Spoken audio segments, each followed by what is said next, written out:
ప్రముఖ విశ్లేషకులు తెలకపల్లి రవి గారు మనం చూస్తున్నాం ఎగ్జిట్ పోల్ సంచలనాలు కూడా కొంత తారుమారు అయినట్టుగా ఉన్నాయి. ఎస్పెషల్లీ హర్యానా విషయంలో హర్యానాలో కాంగ్రెస్కి కలిసి వచ్చే ఫ్యాక్టర్స్ చాలా ఉన్నా ఎందుకు ఈ ఫలితాలు వచ్చాయన్నది ఒకటి, అంటే ఆ పార్టీ స్ట్రాటజీ లోపమా అన్నది ఒకటి.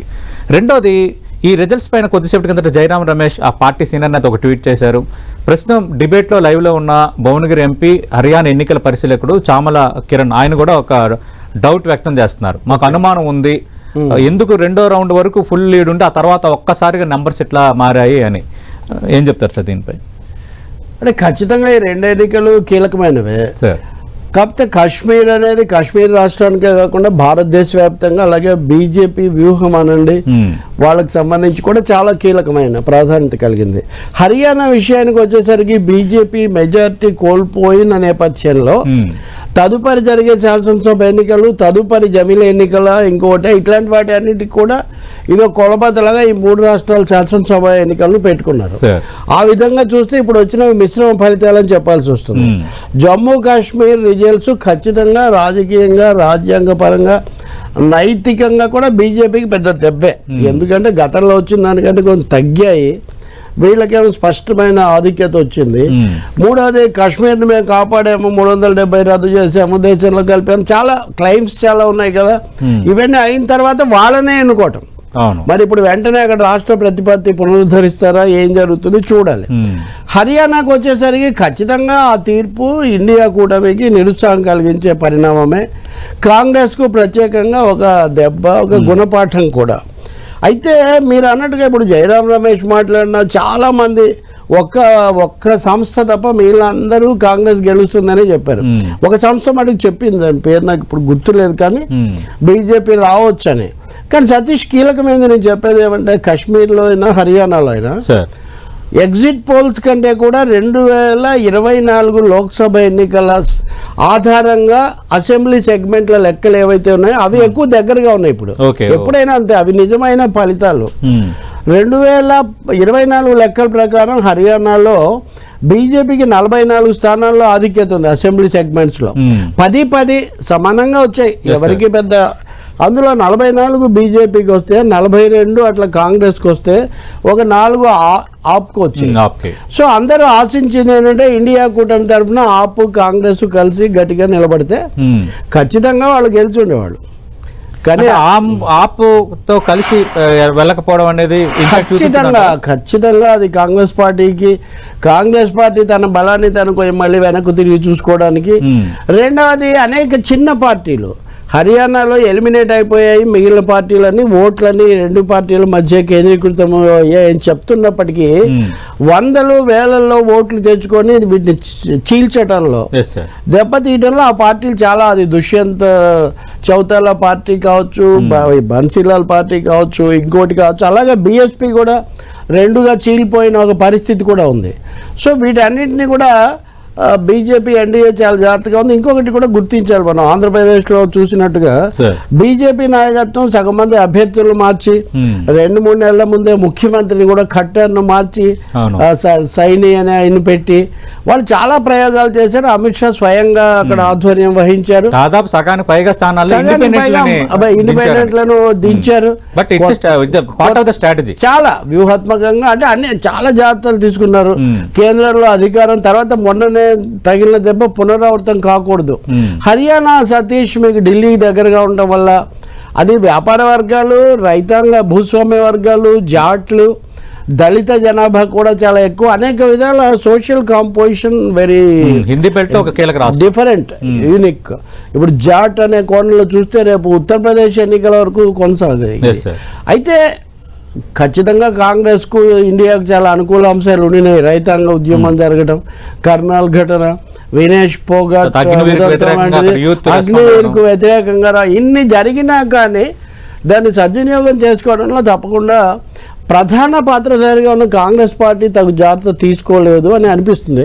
మన మిత్రుడిగా విషయం ఇంకా సరే, ఈవీఎంలు అట్లాంటివి అంటారా, అలాంటి ఫిర్యాదులు ఉంటాయి, అది వేరే సమస్య. కానీ కాంగ్రెస్లో ఐక్యత కూడా, ఇది కూడా తెలంగాణతో సహా అన్ని రాష్ట్రాల్లో కాంగ్రెస్ టేకన్ ఫర్ గ్రాంటెడ్గా మీరు తీసుకుంటే ప్రతిపక్ష హోదా వచ్చేసింది, ఇంకా ప్రతి చోట మేమే పెద్దన్నల్లం అనే వైఖరి అంతగా పనికిరాదు అని కూడా మనకు ఇప్పుడు శైలజ ఆయన హుడా, ఇంకొక ఆయన రణదీప్ సింగ్ సుర్జీవాలా, ఇంకొక ఆయన కుమారుడు బీరేంద్ర సింగ్ కొడుకు, ఇన్ని రకాల వాళ్ళు, ఇన్ని వాయిస్లు, నిజంగా ఇంకా అయిపోయింది అనుకున్నారు. ఇట్స్ ఓన్లీ షేరింగ్ తప్ప కేరింగ్ పెద్దగా ఏం లేదు ఇక్కడ అనే ఒక భావన. ఇంటికి అయితే చాలా మంది కొంతమంది వాళ్ళకి నచ్చిన దాన్ని బట్టి సెల్ చేయాలని కొంతమంది అడుగుతుంటే, కాబట్టి ఈ దాదాపు అందుబాటులో ఉన్న ఒక విజయాన్ని ఐక్యత లేకపోవటం ఒకటి, ఇది ఆప్కు కూడా గుణపాఠము, కాంగ్రెస్ కూడా ఇది గుణపాఠంగా ఉంటుంది.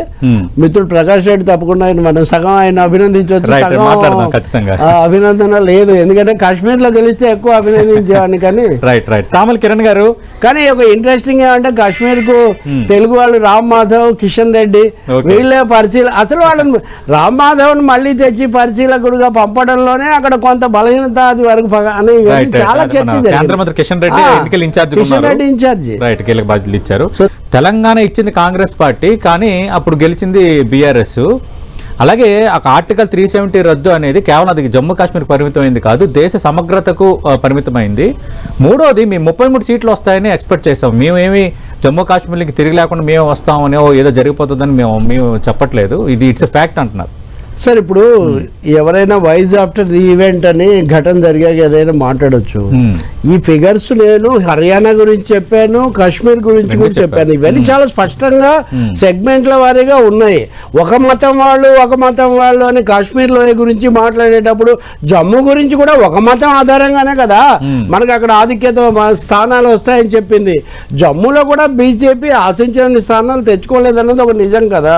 ఇంకోటి, జమ్మూలో ఉగ్రవాదం పెరిగిపోయింది, జమ్మూకు 2000 కంపెనీల వీళ్ళని 2000 మందిని పంపించాలి, 13 కంపెనీలు అదనంగా పెట్టాలి, ఉగ్రవాదం పెరిగింది, మొత్తం చేయి తప్పిపోయింది అనే ఒక పెద్ద ప్రచారం జరిగింది ఎన్నికల ముందు.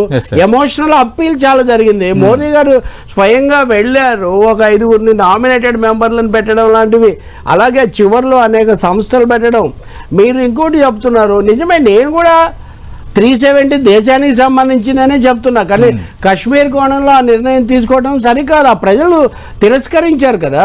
ఇప్పుడు తెలంగాణలో ప్రజలు కాంగ్రెస్ ను ఓడించుండొచ్చు, కానీ బీఆర్ఎస్ ను గెలిపించారు కదా టీఆర్ఎస్ అప్పుడు. కాబట్టి కాశ్మీర్ తెలంగాణ రావడాన్ని వాళ్ళు హర్షించి తెలంగాణ కోసం టీఆర్ఎస్ పెద్ద పార్టీ అని అప్పుడు ముఖ్య పార్టీ అని గెలిపించారు, తర్వాత కాంగ్రెస్ ను గెలిపించారు. కాబట్టి ఇక్కడ తెలంగాణ అనే ప్రిన్సిపల్కి ఇక్కడ ఏం తేడా రాలేదు. ఈ పోలికే అసందర్భమైనది. ఎందుకంటే ఇక్కడ 370 రద్దు చేసి కేంద్రం మాకు బాగా చాలా మేలు చేసింది అని కాశ్మీర్ ప్రజలు భావించి ఉంటే బలపరచుండేవాళ్ళు. బలపరచలేదు. 2018లో మీరు అధికారంలోకి వెళ్ళారు కదా పీడీపీతో కలిసి. ఇప్పుడు పీడీపీ కూడా ఓడిపోయింది. మత ప్రాతిపదికను చూసుకుంటే పీడీపీకి మతమేం వ్యతిరేకంగా ఓడిపోయారు కదా. ఎందుకు ఓడిపోయారు మరి? మత ప్రాతిపదిక మీద వాళ్ళది కూడా ఆ మతమే కదా. కాబట్టి ఇక్కడ మతం కాదు, ఇక్కడ ఆ విధానం కాశ్మీర్ పట్ల ఈ 370 రద్దు సరికాదని ప్రజలు భావించారు. కాబట్టి ఆ పార్టీని వాళ్ళు తిరస్కరించారు. అది చాలా స్పష్టంగా కనిపిస్తుంటే ఇప్పుడు కాంగ్రెస్ ఇప్పుడు అలాగే కిరణ్ గారు ఇప్పుడు అసలు యూనిటీ కోసం పనిచేయకపోవడం లోపమని భావించట్లేదా? మిగతా రాష్ట్రాల్లో కూడా కాంగ్రెస్ అలాగే దెబ్బతింటుంది. అంటే గతంలో భూపేంద్ర హుడాకు మనం ఫ్రీ హ్యాండ్ ఇవ్వకపోవడం వల్ల ఓడిపోయింది, అందుకు ఒక బేస్ స్ట్రాటజీగా పూర్తిగా ఆయనకి సర్వాధికారాలు ఇచ్చారు. ఎంపీ గారు వాళ్ళ పార్టీ నాయకుడుగా అక్కడ అంతర్గతంగా చేసింది ఆయన చెప్తున్నారు. కానీ కాంగ్రెస్ పార్టీ హుడాకు మాత్రమే పరిమితం, ఇదే మాట. ఇప్పుడు ఇందాక ప్రకాష్ రెడ్డి కాశ్మీర్ గురించి అన్నదే, నేను హర్యానా గురించి కూడా చెప్తా. కాంగ్రెస్ అనేది హుడాకో హర్యానాకో పరిమితమైన పార్టీనా?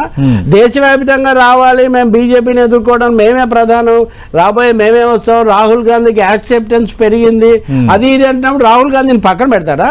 హర్యానాలో రాహుల్ గాంధీని పక్కన పెట్టి, మహారాష్ట్రలో పక్కన పెట్టి, ఇట్లా ప్రతి చోట పక్కన పెడితే కాంగ్రెస్ అనే ఒక జాతీయ పార్టీ, జాతీయ లక్ష్యం లేదా లౌకిక తత్వాన్ని కాపాడడం ఇట్లాంటివన్నీ ఏమైపోతాయి? కాబట్టి ఇక్కడే కాంగ్రెస్ పార్టీ యొక్క ఇన్కోహెరెన్స్, ఒక ఏమనాలి ఏకభావ లోపం, ఒక వ్యూహాత్మకమైన లోపం ఇక్కడ చాలా స్పష్టంగా కనిపిస్తుంది. దాన్ని దిద్దుకుంటే చాలా మంచిది. దాని బదులు అది ప్రధానమే కాదు. ఒక్క నాయకుడి మీద ఆధారపడి ఏ పార్టీ నడవదండి. బీజేపీ కూడా మోదీ మోదీ అని ఎంత చెప్పినా ఒక అమిత్ షా, ఒక ఆర్ఎస్ఎస్, ఇంకో ప్రకాష్ రెడ్డి దాకా అందరూ ఉంటేనే కదా నడుస్తుంది. కాబట్టి ఇది చేయి జారిన, ఎందుకు చేజార్చుకున్నాము, దగ్గరగా పక్కనే ఉండి, అది కదా కీలక సమస్య.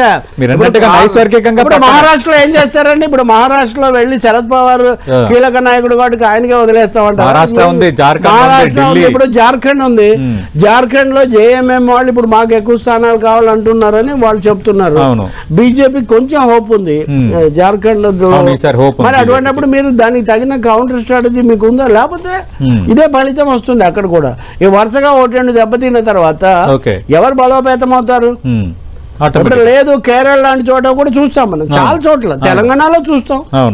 తెలంగాణలో ఉదాహరణకు కాంగ్రెస్ ఒక్కటే పోవడం, మిగిలిన వాళ్ళని పక్కన ఉండాలంటే ఏం జరుగుతుంది?